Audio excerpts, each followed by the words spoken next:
neutered male rabbits, Sachin and Bachchan. The two of them were living together in a happily bonded pair for about a year and a half, and they recently had a very bad fight, and it took months of slowly and painfully rebonding them for them to be in a space where they're finally re-tolerating each other.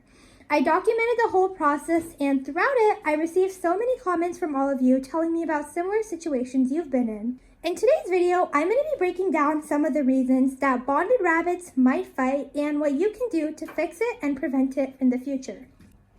Now, before we start, I want to talk about what a rabbit fight actually is.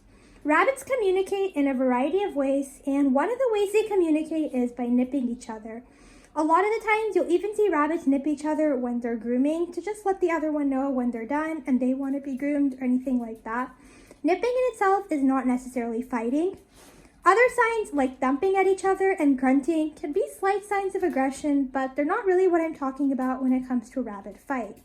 Again, all these signs are really good to look out for, and sometimes they can be the beginning stages of a bond not going well, but oftentimes it's just rabbits communicating to each other, and these type of things are very normal in a bonded pair. Let's just say you'll know a rabbit fight when you see them. It's often very harsh. You'll see one rabbit grabbing on and not letting go, and the other one looks very distressed. More often than not, you don't see the fight, and you'll see kind of the aftermath of it. So the first thing you do is, if you see a situation like that, is to assess the damage. Also, I've discussed this before. This is my little Chihuahua. His name is Coco. He doesn't live with the rabbits. He doesn't interact with them a whole bunch, but every so often he does. When it's supervised, everyone's really comfortable around each other. Yeah, that's just my thoughts on it. So when I say assess the damage, I mean to just literally assess your rabbits and make sure that everyone is okay. A lot of the times fights can look worse than they are, especially if it's during molting season and in the spring, which is when a lot of fights tend to occur. A lot of the times it can look like a lot of hair has been pulled out and a lot of damage has been done. That was kind of loose hair that was ready to shed anyway, so most of the rabbits are fine. On the other hand, rabbits are prey animals, and they really don't want to show any signs of weakness, and they will hide all types of illness and pain and anything like that. And the issue with rabbits is they really can't throw up, and they have to keep eating for their GI tract to keep moving.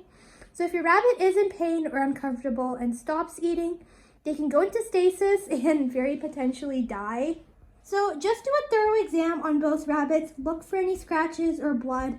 Honestly, if you're new and you're not really sure what to look out for, it doesn't hurt to take both rabbits to a vet exam after a fight.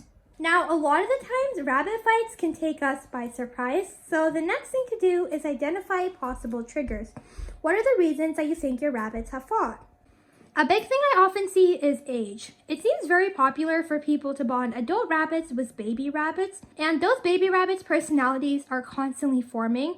So sometimes what'll happen is you bring a baby rabbit home and there's one type of hierarchy established, but as the baby rabbit gets older and has more of a personality, he's going to decide that he's not really that happy with the way things are, and that can often lead to a fight.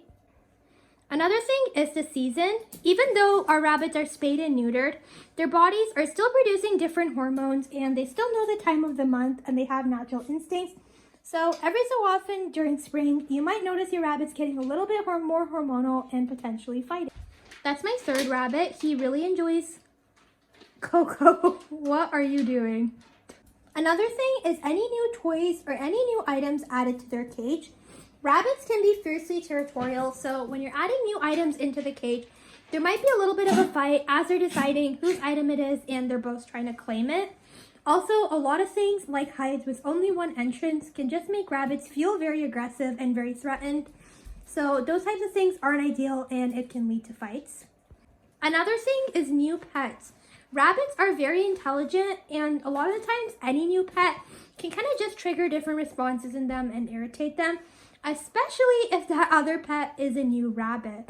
Again, these guys are super intelligent, great senses, great sense of smell, and even if you didn't buy a new rabbit and you were just around other rabbits, it could trigger them a little bit and potentially make them fight.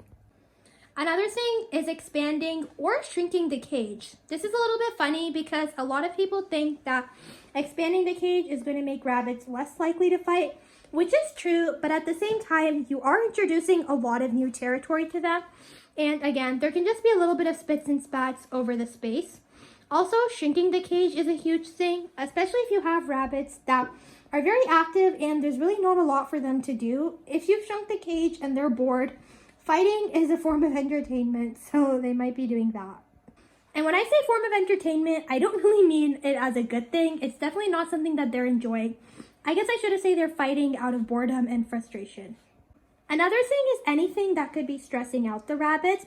This could be underlying health conditions. So if you have rabbits that were very happily bonded for multiple years and you really don't think there's any reason for them to be fighting, it never hurts to go to the vet to be just double sure that everyone's healthy. Some other things to consider is if you have any new family members or people that are visiting the house, that can be very stressful for rabbits. Moving, whether you've just moved their cage or you've moved houses entirely. Also, things like other pets, cats and dogs, especially if you have cats and dogs that are maybe stalking them at night. Those are other things to be wary of that could potentially stress out your rabbits and cause them to fight. Now, if you have a fight in a pair that was more recently bonded, what's likely happened is I used Rust, the bonding process.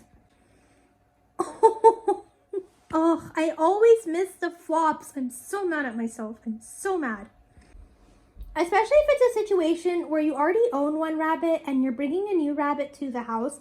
There's a lot of changes going on to that new rabbit, and it's likely going to take a very submissive position and kind of be okay with whatever your first rabbit does to it. And after a couple of months of getting settled, again, that second rabbit might decide it's not very happy with the way things are, and it's going to try to take a little bit of control.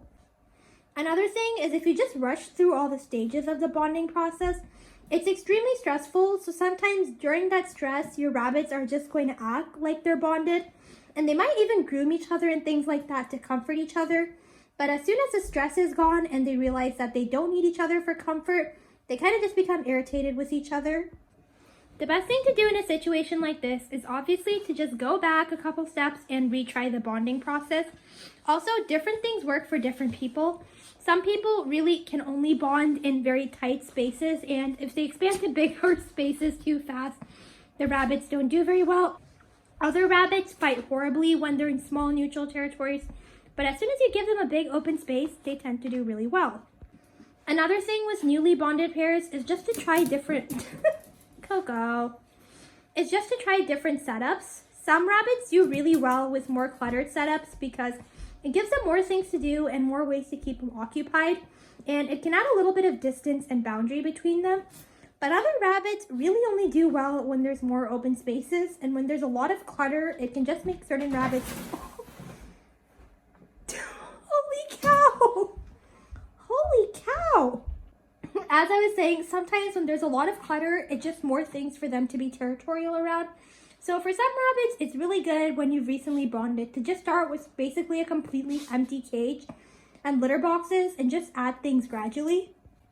Now, if you're having fights in a more established bonded pair, the first thing I would do is provide more enrichment and more space. The way I like to think of it is not every two rabbits are going to be best friends. But if there's enough for them to do, they'll realize that it's kind of like a mutually beneficial situation for them to tolerate each other.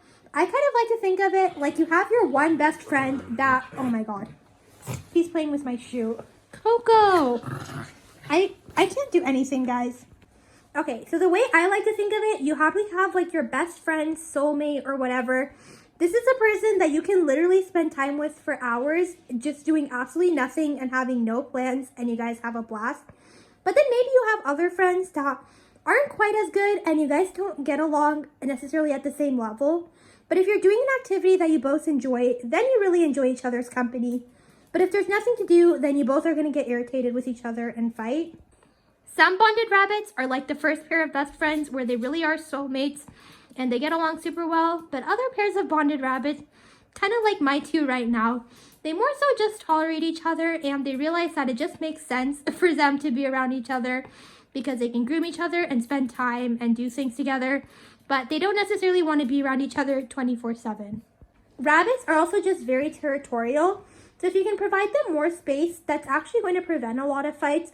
Oftentimes what happens is a rabbit just feels very frustrated that another rabbit is constantly in their space because, again, these guys are spending 24/7 with each other. So So if you're able to provide a little bit of space and a little bit of distance, you can often stop. You can often prevent fights before they happen. In addition to more enrichment and more space, another thing you can try is to make sure that you have exactly 2 of everything, and also keeping things pretty separated. You can pretty much set up a cage that's the same mirrored on both sides. So have litter boxes on opposite ends of the cage, have toys on opposite ends of the cage. So this way, rabbits really don't feel the need to compete over one thing. If they are having a lot of issues, this likely isn't going to solve it, but if it's just very mild spats and you notice things like that, that can be a huge help. Another thing with that is just expanding the litter area in general, or creating 2 bigger litter areas. Rabbits spend so much time in the litter box, and litter and poop and pee is kind of how they mark their territory. So a lot of rabbits just tend to be pretty territorial over the litter box area. So if you can have 2 areas on separate sides of the room, or at least make a lot bigger area, that's really helpful. I'm not sure if you guys noticed, but they were kind of having a little bit of chasing. So Coco, that is not food for you. This is actually a snuffle mat. They're available on Amazon. I'm going to include the link because I absolutely love it. The company sent me this product and it's literally like my favorite product ever. Now, this very last option, I debated not even including, but I thought it was worth a shot. Some people have success with actually introducing another rabbit to the mix. When you add a 3rd rabbit to the mix, you're pretty much completely changing up the group dynamics, and you might find that they just work a little bit better. The danger with this is that there's no guarantee that all 3 rabbits will bond, and even if they do, if your first 2 rabbits really just don't get along, even if they both get along with the 3rd rabbit, the trio might not necessarily work, and you'll kind of have to decide which 2 rabbits you want to keep together and which one's going to live by themselves. Also, again, it could be a whole disaster and none of the 3 could bond long term. It could even be years and then the 3 decide to have a falling out, which again can happen in bonded pairs, it can happen in trios, it can happen in quartets. But I did think it was worth to mention because I've seen so many scenarios where even 2 rabbits that completely don't tolerate each other at all can all be completely very happily bonded in a trio. Again, some people might argue that all rabbit bonds are really just ticking time bombs, but I did want to mention it if that's an option you want to try, to add 1 more rabbit to the mix and just see if that helps. Coco, don't, oh my god. Coco, you need a friend who's a dog, buddy. Coco, stop. Okay, if you've tried all those tips, it might just be time to accept that your 2 rabbits really can't live together. Now, I'm not saying you have to permanently separate them, which sometimes is the only option. But a lot of the times, if you are still noticing that they are exhibiting some positive behavior and they are like still grooming each other and they enjoy being around each other sometimes, there's just too much fights for you to feel comfortable, there are like some in-betweens you can do. Oh, and I almost forgot to mention, if you have any rabbits that are more food aggressive and that's when you notice the fights breaking out, scatter feeding is a great option to prevent that. I just did a video about it.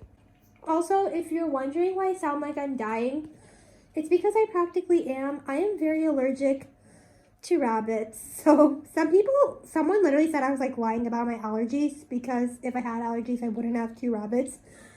No, I'm just very allergic, but I'm also very stubborn apparently.